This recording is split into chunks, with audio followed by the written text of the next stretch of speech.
السلام علیکم ورحمۃ اللہ وبرکاتہ۔ خانہ کعبہ کے اندر زنا کرنے والوں کا انجام۔ زنا کرنے والے، بدفعلی کرنے والا ایک جوڑا تھا جو بنو جرہم سے تعلق رکھا کرتا تھا، اور بنو جرہم جو آباد ہوئے تھے مکہ المکرمہ کے اندر، یہ لوگ یمن سے آئے تھے۔ یمن سے آنے کے بعد میں انہوں نے حضرت ابراہیم علیہ السلام کے بیٹے حضرت اسماعیل علیہ السلام اور ان کی والدہ حضرت ہاجرہ رضی اللہ تعالی عنہا سے اجازت طلب کی۔ چنانچہ ان کو اجازت دے دی گئی اور زمزم کے چاروں طرف ان لوگوں نے اپنے خیموں کو گاڑ دیا،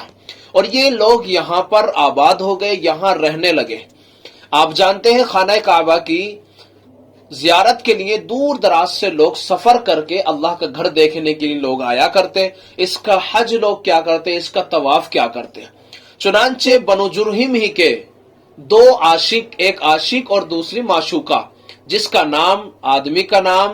اساف اور عورت کا نام نائلہ بیان کیا جاتا ہے۔ تاریخ کی کتابوں میں لکھا ہے کہ یہ دونوں کے دونوں خانہ کعبہ میں پہنچے اور لوگوں کے ساتھ انہوں نے طواف کرنا شروع کیا۔ طواف کرنے کے بعد میں جب انہوں نے دیکھا کوئی وہاں موجود نہیں ہے تو وہ اللہ تعالیٰ کے گھر کے اندر داخل ہو گئے، یعنی بیت اللہ کے اندر داخل ہوئے، اور بیت اللہ کے اندر داخل ہونے کے بعد میں انہوں نے بدفعلی کی، زنا کیا اور اپنے منہ کو کالا کیا۔ لیکن اللہ تبارک و تعالیٰ کو غصہ آیا اور اللہ تعالیٰ نے ان دونوں کو پتھر کا بنا دیا۔ چنانچہ یہ بتوں کی شکل اختیار کر گئے، اور یہاں جب لوگوں نے دیکھا کہ یہ حال ہوا ہے، خانہ کعبہ کے اندر ان لوگوں نے زنا کیا ہے اور اللہ نے ایک عبرت کا نشان لوگوں کے لیے بنا دیا ہے، انہوں نے اٹھایا، اور اٹھانے کے بعد میں مشورہ کیا کہ ان کو کہاں رکھا جائے، کیا کیا جائے ان کے ساتھ میں۔ لوگوں نے مشورہ دیا کہ ہم لوگ صفا اور مروہ پہاڑی کے اوپر دوڑتے ہیں، ان دونوں پہاڑیوں کے اوپر، ایک کو اس پہاڑی کے اوپر اور دوسرے کو اس پہاڑی کے اوپر رکھ دیا جائے،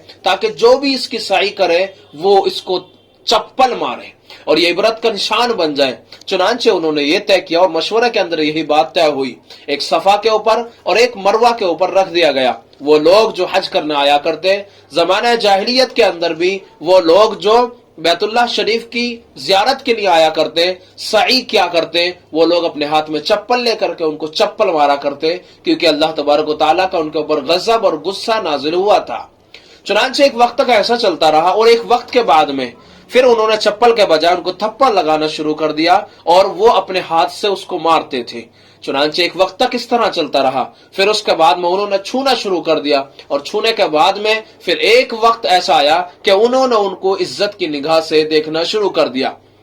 اور نبی صلی اللہ تعالی علیہ وسلم کے اس دور کے اندر کہ جب آپ صلی اللہ علیہ وسلم کو نبوت سے سرفراز نہیں فرمایا گیا تھا، یعنی زمانے جاہلیت کے اندر لوگ وہاں آیا کرتے اور ان کو بڑے بت کے طور پر ان کی عبادت کرتے، ان کے آگے سر جھکا دیتے، ان کے آگے سجدے کرتے، یعنی ان کے یہاں ان کے دلوں کے اندر ان کی بڑی عزت تھی۔ کن کی؟ کہ جنہوں نے خانہ کعبہ کے اندر زنا کیا تھا، بدفعلی کی تھی۔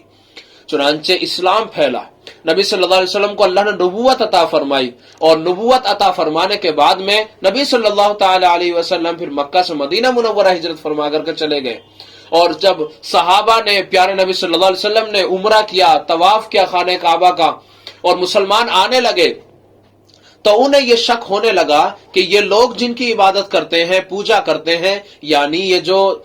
اساف اور نائلہ جو دو بڑے بت رکھے ہوئے ہیں صفا اور مروہ پہاڑی کے اوپر، ہم یہاں جائیں گے تو یہ کہیں شرک تو نہیں ہوگا؟ ان کے دل کے اندر یہ خدشہ تھا۔ چنانچہ اللہ تبارک و تعالیٰ نے قرآن مجید سورہ بقرہ پارہ نمبر 2 میں اللہ تعالیٰ نے یہ آیت کریمہ نازل فرمائی، ان الصفا والمروۃ من شعائر اللہ فمن حج البیت او اعتمر فلا جناح علیہ ان یطوف بہما ومن تطوع خیرا فإن اللہ شاکر علیم۔ یہ آیت کریمہ نازل فرمانے کے بعد میں اللہ نے ان مسلمانوں کے، ان صحابہ کے اس شک کو دور فرما دیا، اور وہ جو دو بت رکھے ہوئے تھے جو اللہ نے بطور عبرت کے لوگوں کے لیے رکھ رکھا تھا، وہ جو لوگوں نے بطور عزت کے رکھے تھے، لیکن اللہ تعالیٰ نے ان کو بطور عبرت کے بنا کر کے پیش فرمایا، چنانچہ اس کو توڑ دیا گیا۔ اور خانہ کعبہ کے اندر جو زمانے جاہلیت میں انہوں نے بت بنا کر کے رکھ دیے تھے، ان کو بھی توڑ دیا گیا۔ پھر اللہ تبارک و تعالیٰ نے لوگوں کے لیے بطور عبرت کے اس طرح سے